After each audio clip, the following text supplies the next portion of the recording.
Hi అందరికీ. ఈరోజు మనం ఈ వీడియోలో ఏం చూడబోతున్నామంటే, మనము బిజినెస్ పర్పస్ కోసం బ్రదర్ ప్రింటర్ అనేది కొన్నాము. దాంట్లో ఏమేం ఫీచర్స్ ఉంది, దాన్ని నేను ఎక్కడైతే కొన్నానో అవి మీకు చెప్తాను. అమెజాన్‌లో, ఫ్లిప్‌కార్ట్‌లో అయితే నేను చూసాను. ప్రైజెస్ అనేది నవంబర్ 30 నేను ప్లాన్ చేశాను కొంటామనేసి. ఆ రోజు ప్రైస్ అయితే మనకు 22,200 సంథింగ్ ఉండింది. మరుసటి రోజు మార్నింగ్ చూస్తే నాకు 23,600 అయింది.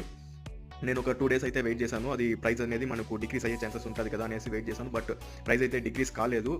సో దట్ నేనైతే ఏం చేశానంటే ఆఫ్‌లైన్‌లో కొంటామనేసి ప్లాన్ చేసుకొని యూట్యూబ్‌లో సెర్చ్ చేసి ఒక షాప్ అనేది సెలెక్ట్ చేసుకున్నాను. ఆ షాప్ డీటెయిల్స్, ఆ ప్రింటర్ డీటెయిల్స్ మొత్తం మీకు కావాలంటే నాకు కింద వాట్సాప్ నంబర్ గ్రూప్ కానీ వాట్సాప్ నంబర్ గాని ఇస్తాను. నన్ను కాంటాక్ట్ అవ్వండి. నేను మీకు డీటెయిల్స్ అనేది పంపిస్తాను. అండ్ దెన్ ప్యాకింగ్ అయితే ఎక్సలెంట్ ప్యాకింగ్. నీట్‌గా ప్యాక్ చేసి బబుల్ ర్యాప్‌తో ప్యాక్ చేసి ఇచ్చినారు. మీరు వీడియోలో అయితే చూడొచ్చు ఎంత నీట్‌గా ప్యాక్ చేసినారనేసి. అండ్ దెన్ వాటిని ఓపెన్ చేసి మీకైతే ఆ ప్రింటర్ ఎలా ఉంది అన్నీ మీకు చెప్తాను.